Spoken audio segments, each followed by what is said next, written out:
Halo teman-teman semua, selamat datang kembali di channel YouTubeku. Di video kali ini kita akan melanjutkan pembelajaran kita tentang bahasa pemrograman Swift. Kali ini kita akan belajar sesuatu yang baru, sesuatu yang dinamakan dengan array. Array ini sebetulnya ada banyak di bahasa pemrograman lain, walaupun mungkin konsepnya berbeda-beda di tiap-tiap bahasa pemrograman. Jadi apa itu array? Array di Swift adalah struktur data yang digunakan untuk menyimpan banyak nilai dengan tipe data yang sama dalam urutan tertentu. Nah, misalnya kita ingin menyimpan sebuah string Senin ke dalam sebuah variable day. Nah, kalau seperti ini tidak masalah dan ini diperbolehkan. Tetapi bagaimana kalau kita mau menyimpan hari-hari yang lain? Contoh Selasa, Rabu, Kamis, Jumat, Sabtu, dan Minggu. Nah, bisa saja kita membedakan variabelnya. Jadi, kita bisa ubah menjadi day 1 untuk Senin, lalu day 2, Selasa, day 3, Rabu, lalu day 4, Kamis, dan day 5 Jumat misalnya. Nah, hal seperti ini bisa kita lakukan dan ini sebenarnya tidak masalah. Tetapi coba bayangkan kalau misalnya kita ingin menyimpan nilai dari 100 siswa. Nah, kita bisa membuat 100 variabel jadinya. Tetapi bayangkan kalau ada 1000 siswa. Nah, itu akan sangat merepotkan untuk membuat 100 variabel dan hasilnya tentu jadi tidak efektif karena itu akan memakan banyak sekali memori. Makanya kita membutuhkan array di sini. Oke, teman-teman. Jadi di Swift sendiri ada dua cara untuk kita bisa membuat sebuah array. Cara pertama seperti ini, misalnya kita buat variabel sum integer, terus kita buat dia menjadi sebuah array. Nah, ini berarti kita ingin membuat variabel dengan nama sum integer yang isi dari array-nya adalah bertipe integer. Tapi saat ini array-nya adalah array kosong. Nah, cara kedua kita bisa menggunakan yang namanya array literal. Yaitu dengan cara seperti ini. Kalau kita tuliskan sum integer, lalu kita kasih kurung kurawal buka dan kurung kurawal tutup. Terus kita bisa beritahu variabel ini adalah sebuah array integer. Nah, cara seperti ini bisa juga kita lakukan dan hasilnya akan sama seperti cara yang pertama tadi. Nah, teman-teman, tetapi kalau kita menggunakan array literal, kita bisa mengisi nilai default dari array-nya. Sebagai contoh, kita akan menggunakan case kita yang tadi, di mana kita akan membuat sebuah variabel yang akan menyimpan array dari nama-nama hari. Oke, misalnya di case kita tadi, kita akan membuat sebuah variabel yang kita namai dengan nama days. Ini adalah sebuah array yang di dalamnya adalah sebuah string, kumpulan dari string. Terus di dalamnya kita bisa buat kurung siku, kurung buka siku, dan kurung tutup siku.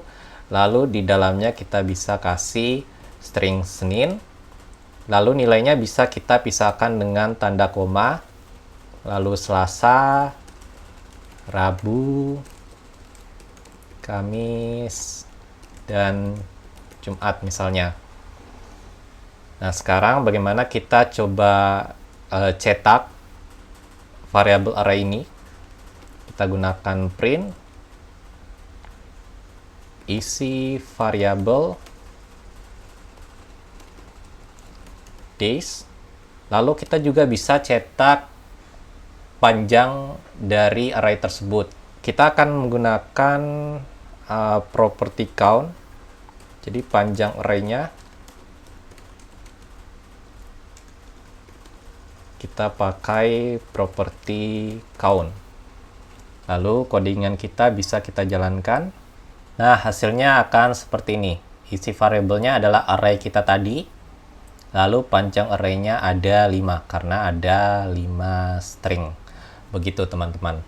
Nah, sekarang bagaimana kalau misalnya kita ingin mencetak string Senin saja dari array tersebut? Nah, kita bisa menuliskannya seperti ini teman-teman.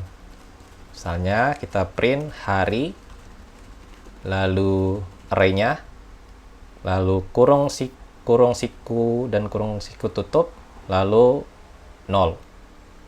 Nah, 0 ini apa? 0 ini adalah indeks atau posisi dari elemen dalam sebuah array.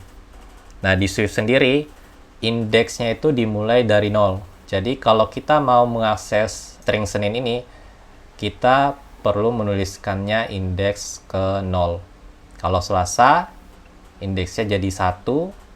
Kalau Rabu jadi 2. Kalau Kamis jadi 3. Dan kalau Jumat jadi 4. Ini kalau kita coba jalankan. Nah, hasilnya hari Senin. Sekarang coba kita cetak dulu semua isi array. Misalnya days 1, lalu ini bisa kita copy. Days 2, 3, dan 4. Kalau kita jalankan, nah akan ditampilkan seluruh elemen dari array days. Senin, Selasa, Rabu, Jumat. Nah, sekarang bagaimana kalau misalnya kita coba cetak array dengan indeks ke-5? Kalau kita lihat, array kita kan jumlah indeksnya itu ada 4, jadi 0, 1, 2, 3, 4, dan kita berusaha mengakses indeks ke-5. Nah, ini kalau kita jalankan dan melihat hasilnya, nah, kita akan mendapatkan error index out of range. Ini berarti kita coba mengakses indeks yang tidak ada dari array yang kita ingin akses. Makanya kita mendapatkan error tersebut. Sekarang ini bisa kita hapus saja.